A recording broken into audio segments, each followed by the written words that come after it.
ఎకరాలకు సంబంధించింది లేకపోతే 3 పంటలు పండే దాని గురించి చాలాసేపు నేను వివరణ ఇస్తున్న సమయంలో వచ్చాడు.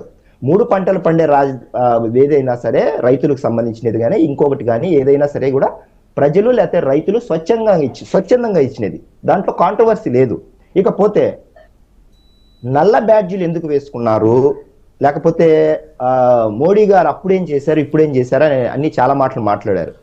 గత ప్రభుత్వానికి సంబంధించినవి ఏదైతే మళ్ళీ పునర్నిర్మాణం ఎందుకు చేస్తున్నారని కూడా అడిగారు. మీరు ఎలాంటి నిర్మాణాలు చేయలేదు కాబట్టి, ప్రజల సొమ్మంతా నాశనం చేశారు కాబట్టి తిరిగి మళ్ళీ జీరో నుంచి నిర్మించాల్సి వస్తోంది. అక్కడ రాజధాని అమరావతి ప్రాంతంలో గ్రావెల్ కానీ కాంక్రీట్ కానీ స్టీల్ కానీ ఎలా దోచుకుపోయారో గత 5 ఏళ్ల పాటు నిర్మాణాలు లేకోకుండా చేసిన దానికి తిరిగి పునఃప్రారంభించాల్సి వస్తుంది. అది రాష్ట్రానికి పట్టిన దరిద్రం ఏంటంటే మీలాంటి ప్రభుత్వాలు మీలాంటి వ్యక్తులు ఉండడం వల్ల కంటిన్యూటీ ప్రోగ్రామ్ చేయకోకుండా ఒక ప్రభుత్వం చేసిన దాన్ని నెక్స్ట్ గవర్నమెంట్ వచ్చి కనీసము వసతులు కల్పించుతా చేసి ఉండింటే ఇలాంటి పరిస్థితి వచ్చేది కాదు.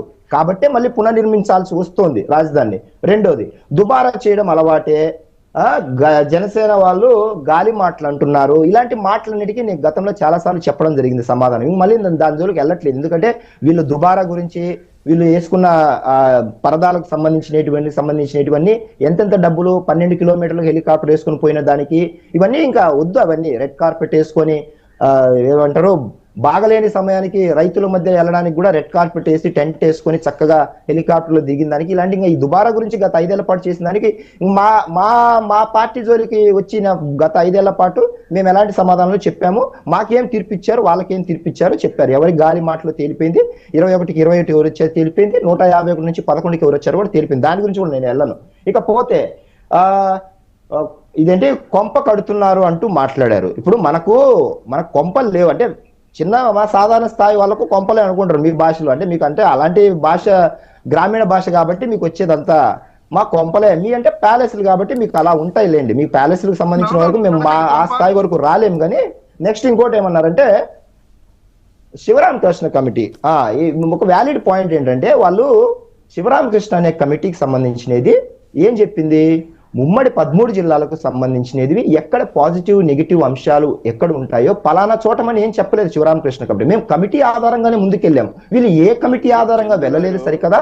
కమిటీ రేపు రిపోర్ట్ ఇస్తుందనగా ఈ రోజే వాళ్ళ ఆలోచనలు ముందు పెట్టి 3 రాజధానుల అంశాన్ని తెర మీదకి తీసుకొచ్చారు. శివరామకృష్ణ కమిటీ ఏం చెప్పింది, 13 ఉమ్మడి జిల్లాలకు సంబంధించినది ఎక్కడ బాగుంటుంది మీరే తేల్చుకోవచ్చు, ఎక్కడ వనరులు ఉంటాయి, లేకపోతే పాజిటివ్ నెగిటివ్ అంశాలన్నీ బేరీజు వేసుకొని అంటే ప్రజలకు అనుకూలంగా ఉన్న చోటుని ఎంపిక చేసుకొని నీటి వసతి కానీ మిగతా అంశాలకు సంబంధించినదని వాళ్ళు ఏమి ఎక్కడ ప్లేస్ చెప్పలేదు శివరామకృష్ణ కమిటీ. దాని ఆధారంగానే అమరావతి అనేది ఒక 29 గ్రామాలకు సంబంధించిన గ్రామస్తులతో రైతులతో కూర్చొని మాట్లాడి ఫైనలైజ్ చేసిన రాజధాని. దాన్ని ఎక్కడ ఎందుకు ముందుకు తీసుకువెళ్ళలేదు అనేది ఇందాక నేను చెప్పిన వివరాలన్నీ.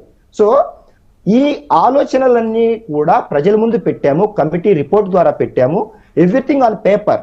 కానీ వీళ్ళు చేసిన దానికి మేము చేసిన దానికి చాలా చాలా నక్కకు నాగలోకానికి ఉన్నంత తేడా ఉంది. అయినప్పటికీ కూడా ఇప్పటికీ కూడా దాని మీద విషయం చిమ్ముతూనే ఉన్నారు. ఒక వర్గానికి ఒక కులానికి అంటగొడుతూనే ఉన్నారు. వీళ్ళకి ఈ రోజు కూడా ప్రజలు ఎందుకు ఇలాగ మాకు తీర్పు ఇచ్చారనే ఆలోచన లేకోకుండా ఇప్పటికీ ఇలాంటి దూషణలు ఇలాంటి భావ వ్యక్తీకరణ చేస్తూనే ఉన్నారు.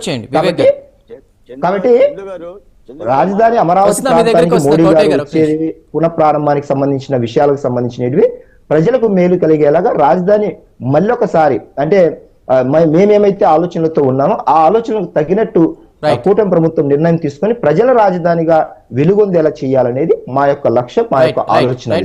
ఇందులో రెండో ఆలోచన ఏమీ లేదు. రైట్ అజయ్ గారు, స్ట్రైట్ ఫార్వర్డ్ ఒకటి చెప్తాను సార్. నేను ఇక్కడ సార్ రాజకీయాలు శాశ్వతం కాదు, రాజకీయ నాయకులు శాశ్వతం కాదు, రాజకీయ పార్టీలు శాశ్వతం కాదు, రాష్ట్రాలు శాశ్వతం, రాజధానులు శాశ్వతం, భావితరాలు శాశ్వతం.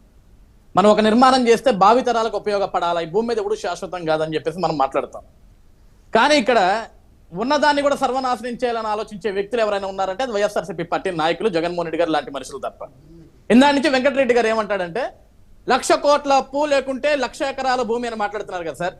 ఈ రోజు నేను ప్రైమ్ 9 ద్వారా లేకుంటే ఆంధ్రప్రదేశ్ రాష్ట్రంలో 5 కోట్ల మంది ప్రజల తరపున ఒక రాష్ట్ర పౌరుడుగా ఒకటే ప్రశ్న వేస్తాను జగన్మోహన్ రెడ్డి గారికి కానీ వెంకటరెడ్డికి కానీ. ఈ 1,00,000 ఎకరాలు 1,00,000 కోట్ల గురించి ఇప్పుడు గుండెలు బాధ చేసుకుంటున్న వెంకటరెడ్డి కావచ్చు, జగన్మోహన్ రెడ్డి కావచ్చు, ఇంకొక రెడ్డి కావచ్చు, ఇంకెవడనా కావచ్చు, కానీ మీకు దమ్ము ధైర్యం ఉంటే ఏ రైతుల పట్ల అయితే ఏ రాజధాని పట్ల అయితే ఈ రోజు మీరు ఒక కుటిల ప్రేమ చూపిస్తున్నారో అమరావతి రాజధాని నాటి బొడ్డుకు రండి, అదే రైతుల పక్షాన 3 పంటలు పండే భూములు మీరు ఎందుకు ఇచ్చారు? మీకు బుద్ధి జ్ఞానం లేదా? జగన్ చెప్తే మీరు వినరా అని మీకు మాట్లాడే దమ్ము ఏది? వితౌట్ పరదాలు మీకు దమ్ము ధైర్యం ఉంటే నువ్వు ఎటకారం ఎంత నవ్వుక వెంకటరెడ్డి, నీకు దమ్ము ఉంటే, నీ నాయకుడికి దమ్ము ఉంటే బెంగళూరు ప్యాలెస్ పడుకుని నిద్రపోవటం కాదు, అమరావతి మాట్లాడతావా? ఎటకారం వెంకటరెడ్డి కాబట్టి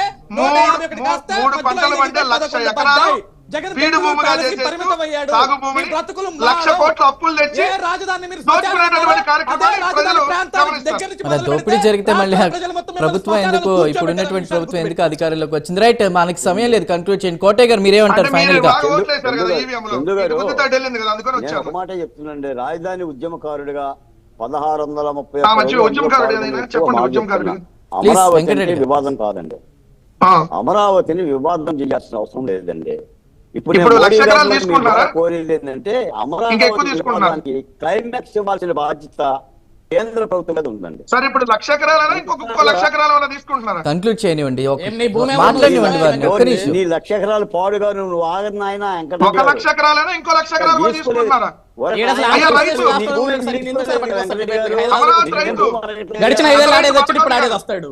కాదు వెంకటరెడ్డి గారు, నిన్నే ఒక ఎకరం కూడా అడగరు కదా కోట ప్రభుత్వం, నువ్వు కూడా ఇవ్వవు కదా. నువ్వు అక్కడ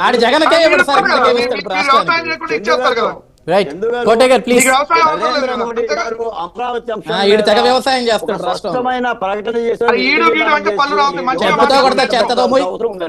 ప్లీజ్ వెంకటరెడ్డి గారు రైట్.